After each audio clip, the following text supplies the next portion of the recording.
Hi guys, welcome down to the Monday Night Golf Show, questions and answers here at Fleetwood Golf Club. Myself, Rick Shiels, and special co-host Andy Carter, because Pete is sunning himself this week. We're down here at Fleetwood Golf Club because we've got a competition today, but I feel like I've had literally 2 hours of sleep because of last night's events, the Masters. Incredible. 2016. Possibly the greatest Masters I've ever seen in certainly our lifetimes. And if you want to see the main Monday Night Golf Show, it's already on my channel. You can click the link up here in the corner to see that. But this is your questions and answers because there is so many unbelievable questions we want to try and fire through today. And we're going to start on Instagram. This is from Mr. Mark 32. How much do you think the blowout of Jordan Spieth will affect him in the future, or do you think he will bounce back stronger like Rory did? Hashtag Monday Night Golf Show. That's an interesting finish to that question. Bounce back like Rory did. He did. Yeah. He did bounce back to a certain degree because he won a major, I think, that same year. Yeah, he did, yeah. I think that's going to hurt Jordan. I think that's going to hurt Jordan more. Yeah, I mean, the way it happened, he was in control. He was a good few shots ahead. He was massive. Going into the back nine, he was 5 shots in the lead. With how good he is, it will affect him, but he just seems so level-headed that he'll just have so much more determination next time, I think. Yeah. And he straight after he made his 7, he made birdie, and then par another birdie. So, I mean, he was obviously affected, but he was able to just block it out a little bit, and I presume that's going to help him performance-wise in the future. You know what? I think he composed himself incredibly well. For a 22-year-old, young man, to be able to compose himself, not just to finish that round of golf in the style that he did, but then to talk to the media, then to be able to need to present the jacket to Danny Willett. That looked painful. I would have spat my dummy out. But you know what? He did look annoyed, which, God, come on, this guy, you have to, yeah. He had it, it was his jacket. It was his jacket. But he still composed himself like a true professional. He spoke to all the media. Yeah. He spoke very, very well, and he was obviously fighting back the tears at this point. How much will it affect him? Time will only tell, and that's obviously a hard thing to say. I mean, the next one's the Open, isn't it? So I don't know. I really don't, because you look at Dustin Johnson, let's say. Now, obviously Spieth is in a slightly different position than Dustin Johnson when he messed up at Whistling Straits, yeah. That Spieth has got now 3 majors. This would have been his 4th. Yeah. I'm not worried for him. I'm not. I think that'll sting, though, for a long time. Oh, yeah. I think that'll sting. Unless he goes on to win the most Masters ever, I think that's the only way he can forget about it, if I'm honest. No, I think he'll be fine, but he'll be hurting. There might be a few tears shed last night. Interesting one, this. Well, I'll spell it out. It's a Twitter one. Charleja. What was causing Jordan's drives to go so erratic on Saturday and Sunday? That's a very interesting question. It's a very interesting question. He looked like he did Thursday and Friday. I was going to say, I don't think he was just Saturday and Sunday. All week he looked so uncomfortable. He hit the ball, to his standard, unbelievably erratic. Yeah, wasn't it? I mean, you could see actually on a couple of... when he played in McEnroe, obviously McEnroe didn't play very well, but there was a big gap between them.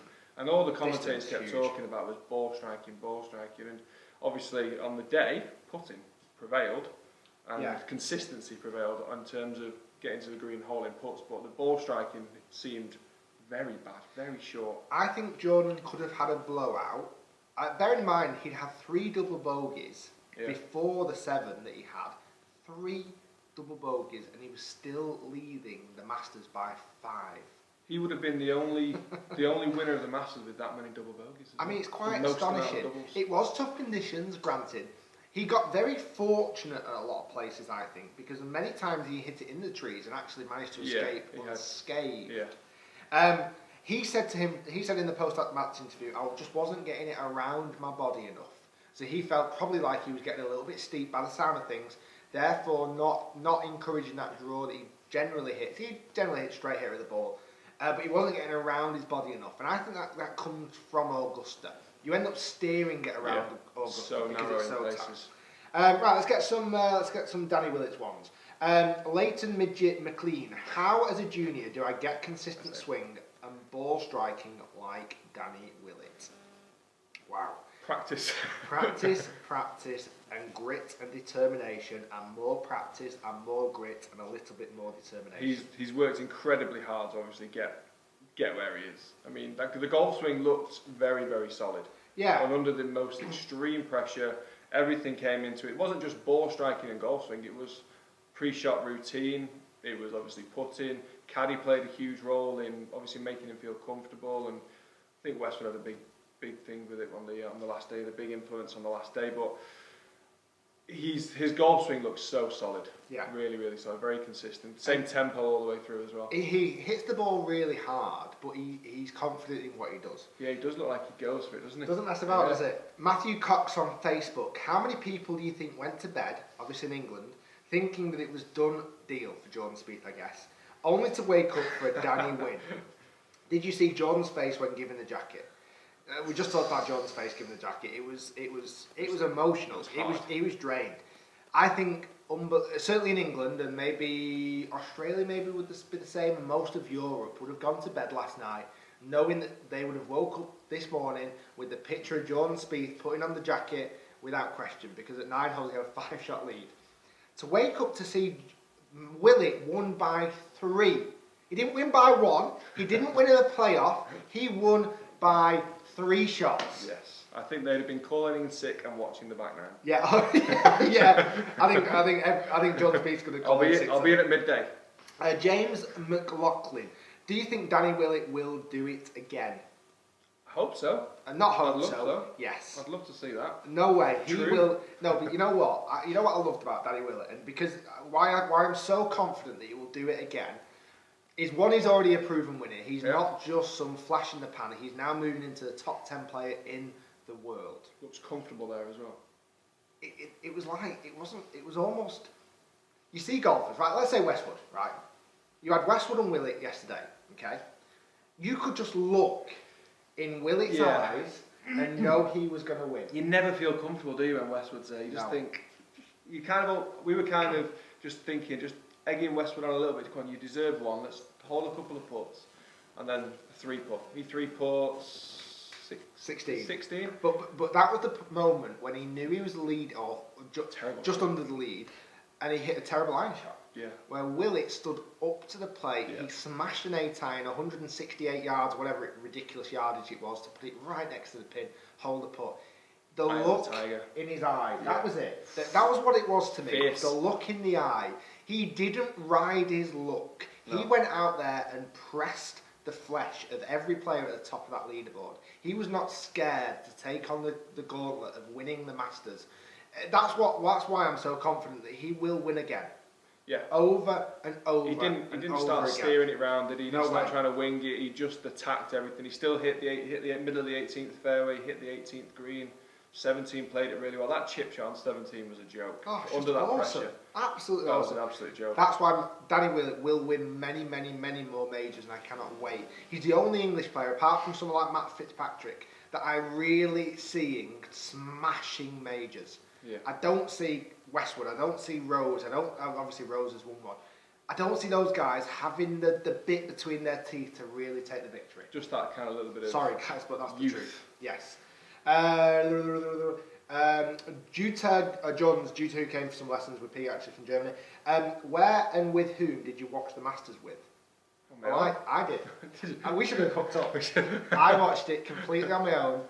My wife and daughter was in bed. I was tweeting frantically. My phone probably went dead 10 times over.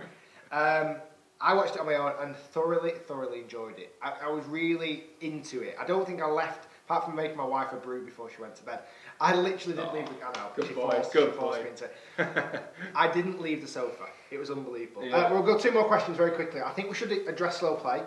Well, a lot of people have asked about slow play. So I won't pick up on one particularly. Right, slow play, and certainly Mr. Jordan Spieth being slow play. Let's talk about slow play in general first. Augusta. What is slow play, first of all? Exactly. How long does it take? They're in 2 balls. How long did Jordan get round? It must have been over 5 hours. I don't really know. I know that Augusta brought the tee time slightly earlier forward to try to make sure they got round in daylight, which if it would have gone to a playoff, they would have been pushing it again. Yeah. It's a hard balance. I think John Spieth, at the end of the round, as you would imagine, because he was really taking his time over those birdies, really taking his time, lost ground on the group in front.